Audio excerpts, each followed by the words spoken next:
Previously, Shai Massoud advises our undercover reporter on how to set up a pro-Israel movement in Britain. And that's it. That's the way you establish organization. Tensions remain high after a dispute over anti-Semitism at the Labour conference. I saw Jackie Walker on Saturday and thought, you know what, I can take her. She's like 5'2" and tiny. Whoa. Oh my gosh. Well, that says it all. In part 3 of the lobby, our undercover finds himself at the center of a scandal as he secretly records events described by the media as anti-Semitic acts. For the first time, the other side of the story.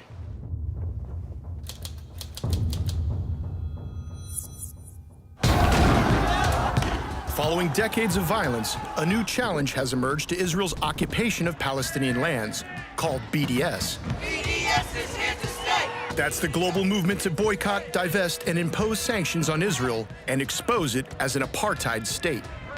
The Israeli government has responded with a campaign to rebrand the country's image. The reason we should fight BDS is because it's wrong. It's a moral outrage. It's an operation run by the secretive Ministry of Strategic Affairs. They recruit mainly former intelligence officers. Its main task is to counter BDS worldwide. Using an undercover reporter, Al Jazeera's investigative unit exposes Israel's clandestine activities in London, a city that's become a major battleground. BDS campaign in many ways germinated in Britain. You'll meet the people working to challenge BDS at every level of British politics. Israeli embassy. Ah, okay, nice to meet you. We work really closely together, but a lot of it's behind the scenes. One of Israel's main targets is the Labour Party. For the first time, its leader is a champion of Palestinian civil rights. They'd be very happy to see Jeremy Corbyn no longer leader of the Labour Party, for sure. It's a covert action that penetrates the heart of Britain's democracy. Can I give you some MPs that you suggest that you would take down? It is outrageous interference in British politics. It shouldn't be permitted. It's a battle of ideas seeking to change not only how Israel's portrayed, but even how it is debated. It's anti-Semitic. No, it's not. It's a trend.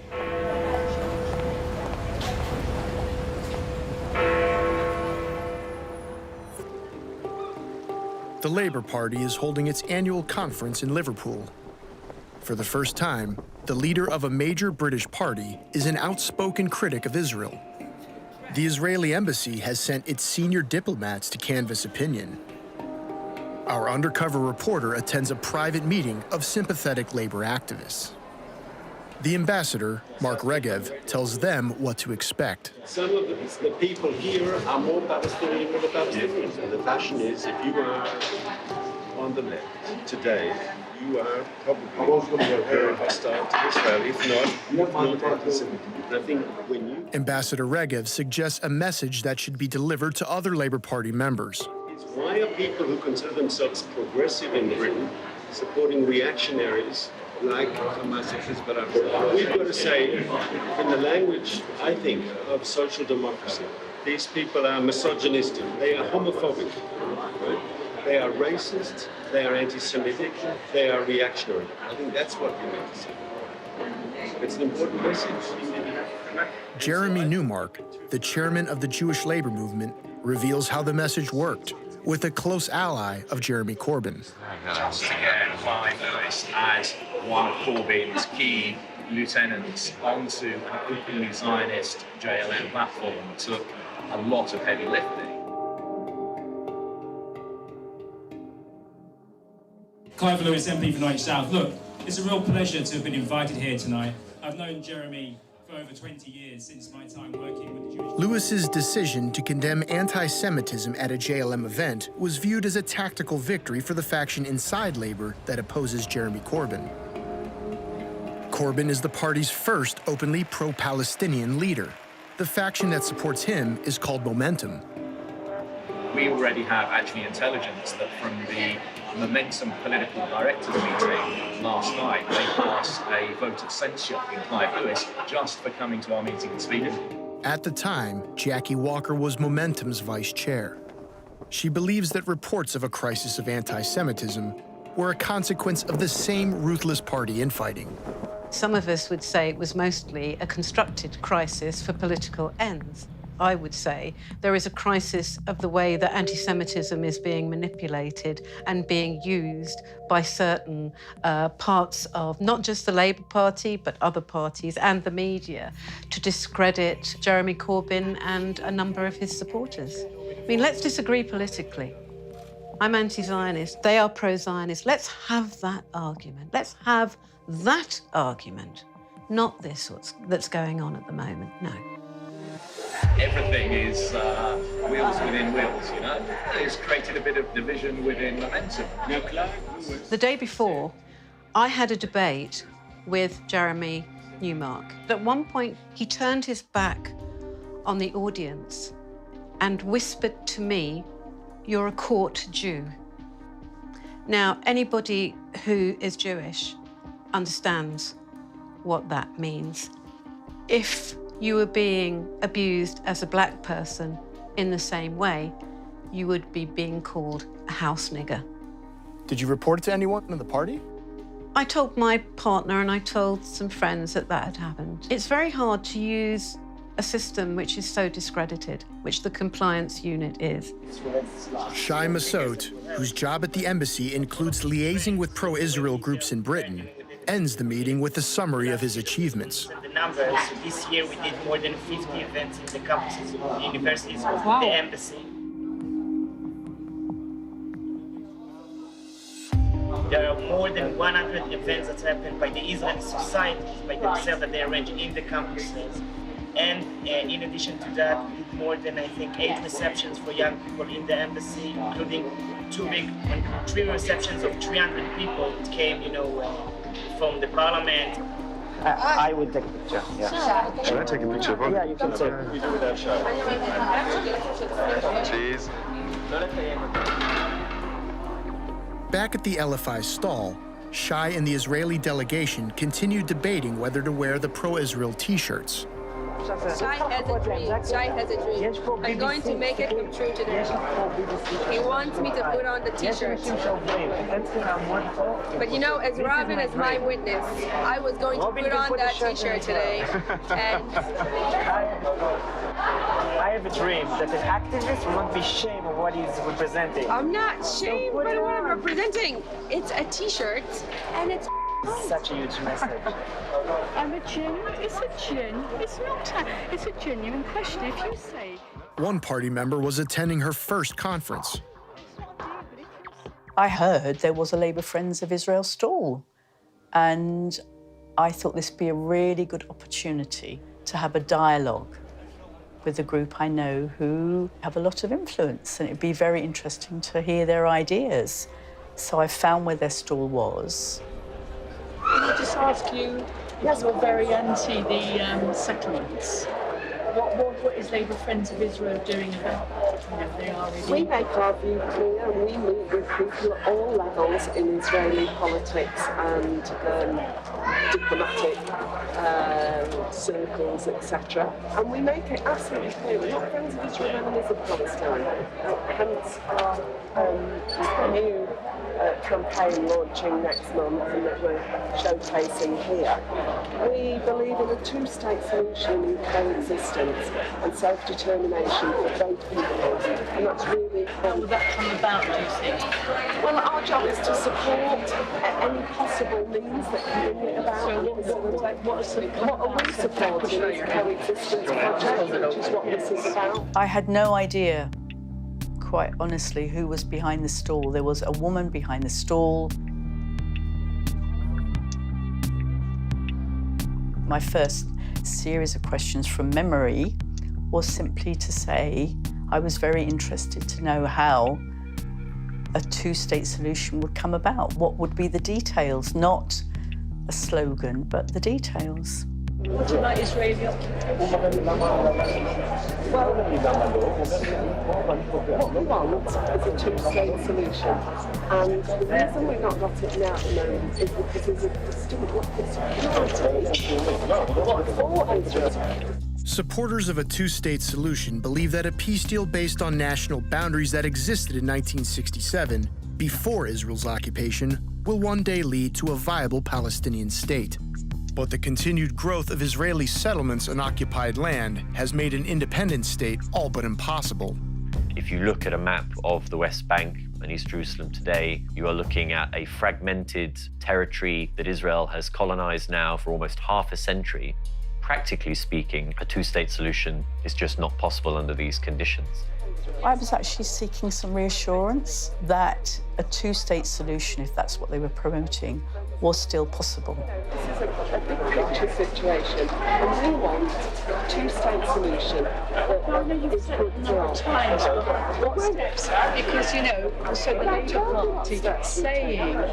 I'm not going to defend or criticise it. You seem as if you are defending Israel. I would defend Israel. I'd defend Israel's right to exist. I'd defend Israel as a democracy and a social sense. We don't suffer. I think we have to be very, very careful not to let our feelings about this morph. So no feelings come into account. I'm not being anti-Zionist. We have to be very careful, don't we all want a two-state solution based on coexistence and peace? I said time and again, I'm here to talk about the two-state solution which you are promoting. And this is what I'd like to learn about.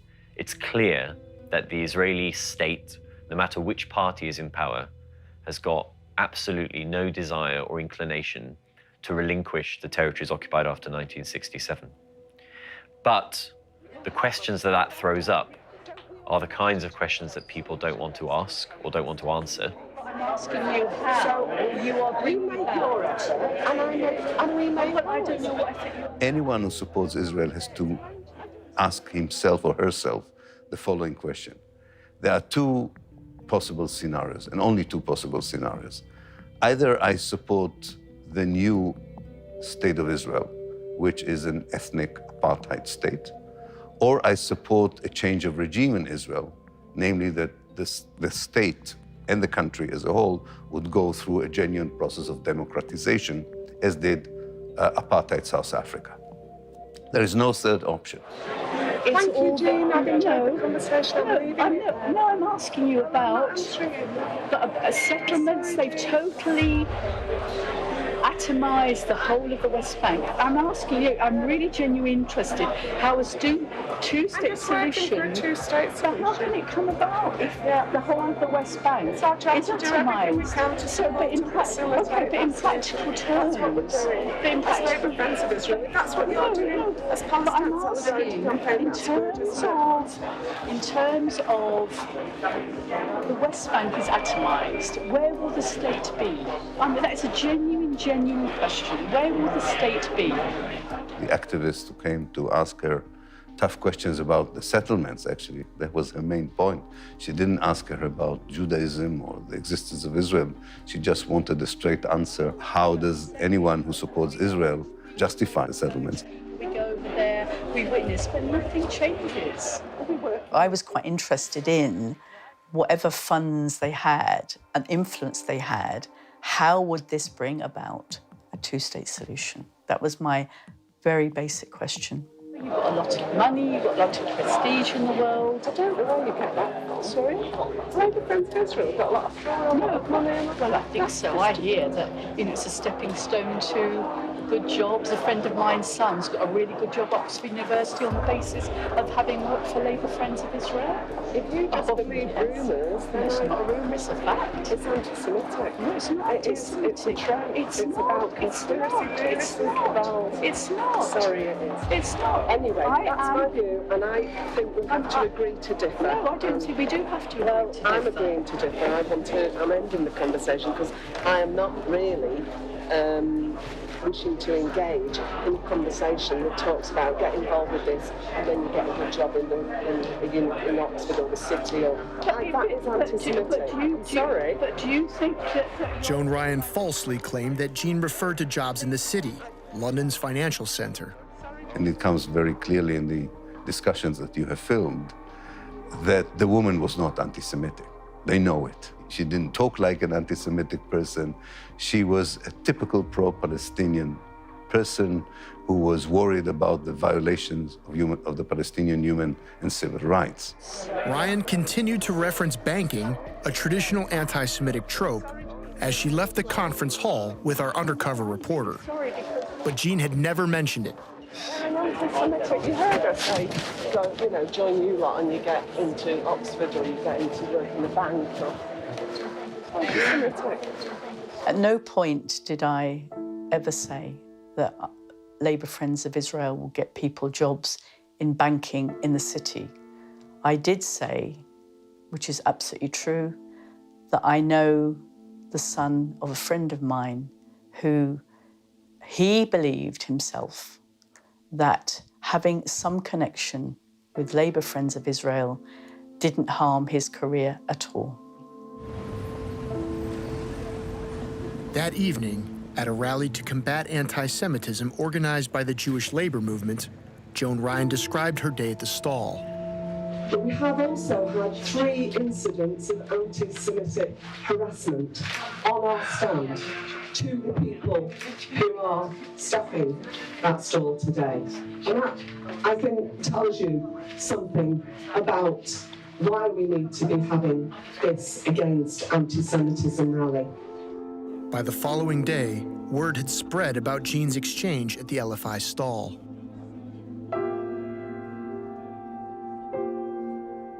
Several MPs came by and expressed concern, including Jeremy Corbyn's former challenger, Angela Eagle. I think we had a couple of problems yesterday, but today's been better, where we did have one person towards the end of the day come and say the anti-Semitism is just being used to crush Jeremy, and that the allegations are sort of made up to a certain extent, which is obviously awful, but compared with stuff yesterday, it's sort of not that as bad.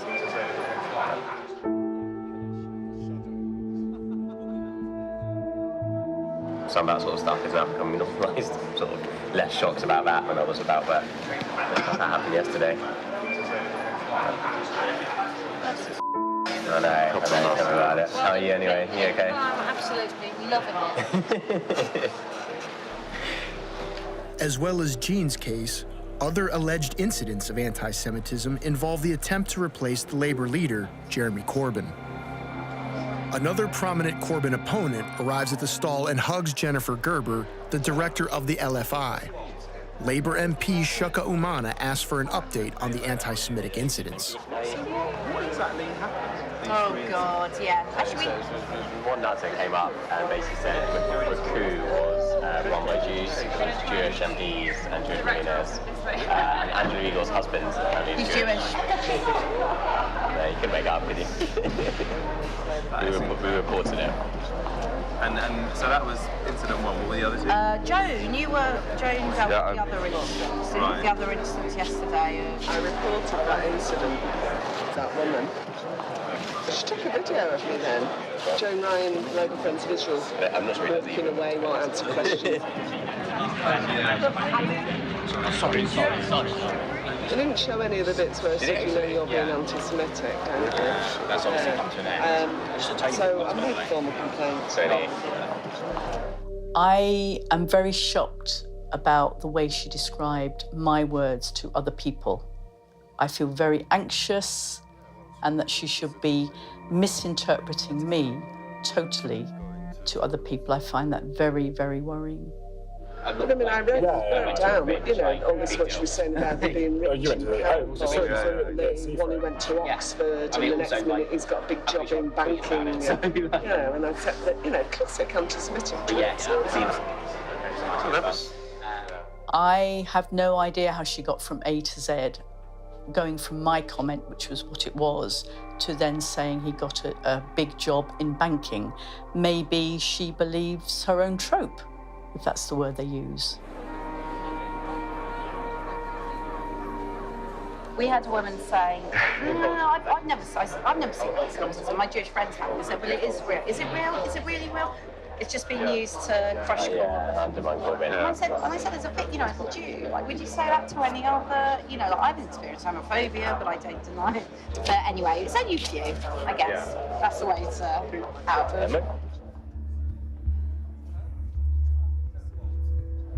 people are being positive. We signed up lots of people. Yeah, do you know what? Most people have been positive and nice. It's kind of like solidarity. People are coming up like solidarity.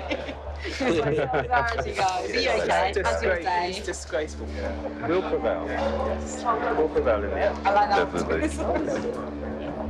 It's in a way pathetic, but it's also worrying how such a pathetic evidence can, and we know, can be used to intimidate Jeremy Corbyn into establishing an inquiry commission, in making daily confessions that he's not anti-Semitic, and so on. That is, I think, going to be the defining narrative, actually, now, which is anti-Semitism.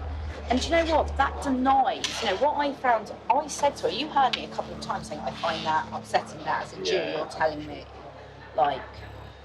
and she didn't give up. Yes. Yeah. I think it's, if an anti-Semite comes up, if somebody says to me, Jews, they're all big noses and control the world. I'm like, wow, but you're an anti-Semite, that's terrible. Someone like her worries me more, because is she an anti-Semite? I don't know. But she basically denies the fact that it exists. She just thinks it's made up. And the group discusses which act of alleged anti-Semitism was worse. Rubin believes that Jean's discussion with Joan Ryan was amongst the most serious. I know. It's just the stuff yesterday was like explicit anti-Semitism. Difficult Moments woman who told us that anti-Semitism, is being concocted to crush Corbyn. That is what she said. And I think people, if we're not getting it out there. Yeah. But is that anti-Semitic, guys? I don't know, That's the guy. I don't know where my line is anymore. I think it's different to yesterday. I think if it makes you feel uncomfortable, I think that's the point at which you call it out and report it. And that's why Joan convinced me to report the one yesterday, because I was made to feel uncomfortable. Yeah. And although nothing anti-Semitic was said, I'm sure there were undertones of it, and it was brought upon by that context. I thought Labour Friends of Israel were talking about Palestine because they were promoting a two-state solution. Now I find they don't want to talk about Palestine. And if you do talk about Palestine, it would appear you're kind of sucked into having an accusation of anti-Semitism brought against you. At the end of the day, if you feel offended by it and uncomfortable for it, this should be a safe space, and anything that breaks that should be reported, I think. There is that line, obviously. So they're really scratching the bottom of the barrel to make a list of 2.5 cases of anti-Semitism. 2 out of the 3, they themselves are not totally sure that they fall into their own strict definition of anti-Semitism. Jean was unaware that her exchange with Joan Ryan had made national news and that a complaint of anti-Semitism was lodged. I felt overwhelmed by being at the conference. I had no idea there would be so many things to go to, so many interesting workshops to go to, seminars at the same time as people speaking in the main hall. My husband hadn't been very well, so we actually left a day early. Shortly after, Joan Ryan's assistant emailed Robin asking him to be a witness to Jean's alleged act of anti-Semitism. I kind of feel it was an anti-Semitic, trope against Israel and Jews controlling and having power and money. I thought I think, although she didn't say Jews and she said Israel, it's definitely on the line. Do you know what I mean? Because if she had said the word Zionist, I would have said 100%. Despite being unsure of what he had witnessed, Richardson had no qualms about the expulsion of a fellow Labour Party member. How it works is, you make the complaint to the Malayan Party within their own rules will decide. I suspect, I don't know, but I suspect this woman might be potentially banned, but she did say something that was anti-Semitic. After Jean had left the conference, she was contacted by a Labour Party investigator. He would only say that it was about a serious incident. I was thinking, had I seen a fire take place? Had I seen someone throw a bottle? Had I seen a fight break out? I was really racking my brains thinking, what incident had I seen? Was I aware of? Was I a witness to something? And almost by return came an email that it was my conduct that was being investigated. I was totally shocked. That was like a real bombshell.